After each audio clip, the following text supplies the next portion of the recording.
আসসালামু আলাইকুম। আমি তাসনিয়া তাসনিস কিচেন থেকে বলছি। আজকে আমি কলিজা ঠান্ডা করানো 5টি রেসিপি দেখাবো। এই রেসিপিগুলো খেতে কিন্তু দারুণ লাগে, বানানোও কিন্তু খুব সহজ। সুজি দিয়ে ক্যারামেল পুডিং, ব্রেড ম্যাঙ্গো মালাই চপ। আর এই ব্রেড মালাই চপ বানানো কিন্তু খুব সহজ, খেতেও কিন্তু দারুণ হয়েছিল। ঠান্ডা ঠান্ডা ক্যারামেল ম্যাঙ্গো পুডিং, এটাও কিন্তু খেতে দারুণ হয়েছিল। খুবই অল্প সময়ে কলিজা ঠান্ডা করানো কাপ মিষ্টি দই, একদম দোকানের মতো গুঁড়া দুধের রসমালাই। রেসিপিগুলো ঠান্ডা ঠান্ডা খেতে কিন্তু দারুণ লাগে। আপনারাও এভাবে রেসিপিগুলো বানিয়ে নিতে পারেন। প্রথমে বানাবো সুজি দিয়ে ঠান্ডা ঠান্ডা ক্যারামেল পুডিং। একটি বাটিতে 2 টেবিল চামচ কর্নফ্লাওয়ার, 2 টেবিল চামচ গুঁড়া দুধ, সামান্য একটু জর্দার কালার, 1/4 কাপ লিকুইড দুধ দিয়ে মিশিয়ে নিয়ে ও 1 টেবিল চামচ ভ্যানিলা এসেন্স দিয়ে মিশিয়ে এক সাইডে রেখে দিলাম। প্যানে 1/4 কাপ চিনি নিয়ে নিলাম। লো আছে নেড়ে চেড়ে ক্যারামেলটা বানিয়ে নিলাম। এবার ওই বাটিতে ঢেলে দিয়েছি। ওই প্যানেই 2 কাপ লিকুইড দুধ নিলাম, 1/4 কাপ গুঁড়া দুধ দিলাম, ভালো করে মিশিয়ে বলক উঠিয়ে নিয়েছি। 1/3 কাপ চিনি দিলাম, 1 মিনিট একটু জাল করে নিলাম। ভিতরে 1/3 কাপ সুজি দিব। সুজিগুলো দুইবারে দিয়ে নিলাম। 1 টেবিল চামচ ঘি দিয়ে অনবরত নেড়ে চেড়ে ফুটিয়ে নিলাম। এবার নেড়ে চেড়ে কর্নফ্লাওয়ারের মিশ্রণগুলো দিয়ে দিলাম। দিয়ে আবারও ভালো করে নেড়ে চেড়ে এই অবস্থায় নেমে নিলাম। ক্যারামেলের বাটিতে সবগুলো দিয়ে একটু সমান করে নিলাম। বাটিটা ঢেকে নিলাম। এবার একটি কড়াইয়ে স্ট্যান্ড বসিয়ে পানি দিয়ে চুলাতে বসিয়ে দিলাম।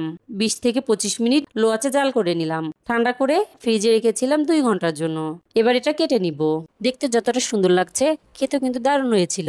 এভাবে ঠান্ডা ঠান্ডা সুজির পুডিং খেতে কিন্তু দারুণ লাগে। আপনারাও এভাবে একবার ট্রাই করতে পারেন। বাচ্চা থেকে বড় সবাই অনেক পছন্দ করবে। বিকেলের নাস্তায় ব্রেড ম্যাঙ্গো মালাই চপ, এই জন্য প্রথমে আমি কয়েকটা ব্রেড নিয়েছি। ব্রেডগুলো এরকম একটা কুটি কাটার দিয়ে কেটে নিয়েছি। সাইডের অংশটা গুঁড়া করে রেখে দিলাম। এবার 2টা আম নিয়েছি, আমগুলো কিউব করে নিয়েছি, এগুলো পিউরি করে নিলাম। এবার একটি প্যানে কিছুটা বাটার দিয়েছি। ব্রেডগুলো উল্টিয়ে পাল্টিয়ে একটুখানি ভেজে নিলাম, এক সাইডে রেখে দিলাম। ওই প্যানেই 1.5 কাপ দুধ দিয়েছি। দুধটা একটু নেড়ে চেড়ে 2 টেবিল চামচ গুঁড়ো দুধ দিলাম। গুঁড়ো দুধ দিয়ে ভালো করে একটা বলক উঠে আসলে 1/4 কাপ চিনি দিয়েছি, একটু বলক উঠিয়ে নিলাম। কিছুটা বাদাম কুচি দিয়েছি, হাফ চামচ এলাচির গুঁড়ো দিলাম। দিয়ে একটুখানি নেড়ে চেড়ে চুলাটা বন্ধ করে দিয়েছি। এর ভিতরে পিউরি করে রাখা আম দিয়ে দিলাম। আবারও ভালো করে মিশিয়ে এক সাইডে রেখে দিলাম।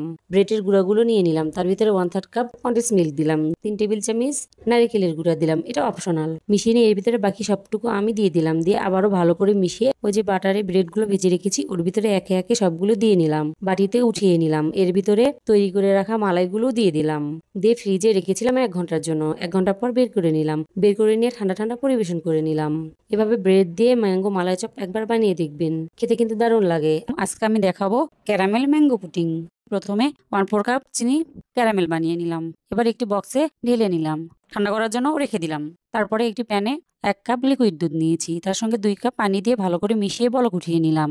এর সঙ্গে সামান্য একটু এলাচির গুঁড়া দিয়েছি। ভালো করে মিশিয়ে আবারও একটা বলক উঠে নামিয়ে নিলাম। এবার প্রথমে রুম টেম্পারেচারে থাকা 2টা ডিম নিয়েছি। ডিমগুলো ভালো করে একটু ফেটে নিলাম। 1/4 কাপ চিনি দিয়ে দিলাম। এবার এর ভিতরে পিউরি করা আম হাফ কাপের একটু কম দিয়ে দিলাম। ভালো করে আবারও একটু মিশিয়ে নিলাম। 1 চামচ ভ্যানিলা এসেন্স দিলাম। মিশিয়ে নেওয়া হয়ে গেলে এর ভিতরে জাল করে রাখা লিকুইড দুধগুলো দিয়ে দিলাম। আবারও ভালো করে মিশিয়ে নিলাম।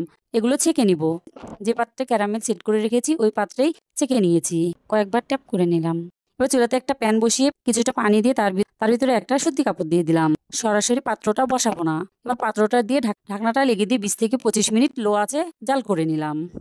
এবার একটা টুথপিক দিয়ে চেক করে নিয়েছি, আমার টুথপিক ক্লিন বের হয়েছে। এবার ঠান্ডা করে আবারও ফ্রিজে 1 ঘন্টা রেখেছিলাম। 1 ঘন্টা পর বের করে নিয়েছি। এটা কিন্তু খেতে দারুণ লাগে। ক্যারামেল ম্যাঙ্গো পুডিং একবার ট্রাই করতে পারেন। আজকে বানিয়েছি কাপ মিষ্টি দই। এই দই বানানোর জন্য 3 কাপ লিকুইড দুধ দিয়ে দিলাম। তার ভিতরে 2টি এলাচ দিয়েছি। এবার 2টো বলক উঠে আসলে এর ভিতরে 1/3 কাপ চিনি দিয়ে দিলাম। দিয়ে নেড়ে চেড়ে ভালো করে বলক তুলে 5 মিনিট একটু জাল করে নিয়েছি। এবার দুধটা ঢেলে ওই প্যানে 1/4 কাপ চিনি নিয়ে নিলাম। চিনিটা একদম লো আছে নেড়ে চেড়ে ক্যারামেল বানিয়ে নিয়েছি। এবার এর ভিতরে জাল করে রাখা দুধগুলো দিয়ে দিলাম। দিয়ে আবারও নেড়ে চেড়ে বলক উঠিয়ে নামিয়ে নিলাম। দুধটা অনবরত নেড়ে চেড়ে কুসুম গরম করিয়ে নিব।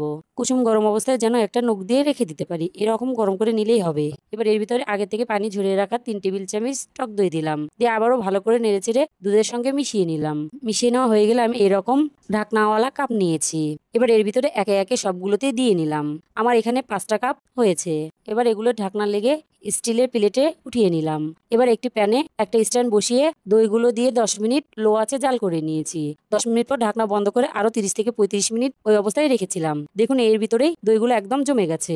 এবার এগুলো ফ্রিজে রেখেছিলাম আরো 1 ঘন্টা। হয়ে গেল আমার খুবই ঝটপট কাপ মিষ্টি দই।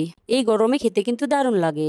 হাফ কাপ গুঁড়ো দুধ দিয়ে একদম হুবহু দোকানের মতো রসমালাই, খেতে দারুণ লাগে। এই রসমালাই বানানোর জন্য হাফ কাপ গুঁড়ো দুধ নিয়েছি, 1/4 কাপ বেকিং পাউডার, 1.5 চামচ ঘি, সবগুলো হাত দিয়ে ভালো করে মিশিয়ে নিলাম। এবার রুম টেম্পারেচারে থাকা একটা ডিম নিয়েছি, ডিমটা ভালো করে ফেটে নিলাম। এবার একটু একটু করে গুঁড়ো দুধের ভিতরে মিশিয়ে নিলাম, ভালো করে মিশিয়ে নিয়েছি। একটুখানি ডিম বেঁচে গেছে, আমি এটা 10 মিনিটের জন্য রেস্টে রেখে দিলাম। এই 10 মিনিটের ভিতরে দুধটা রেডি করে নিব। আমি একটি প্যানে শিরার মধ্যে হাফ কাপ চিনি দিব, এখান থেকে 2 টেবিল চামচ চিনি নিলাম। ক্যারামেল বানিয়ে এর ভিতরে 1 লিটার দুধ দিয়ে দিলাম।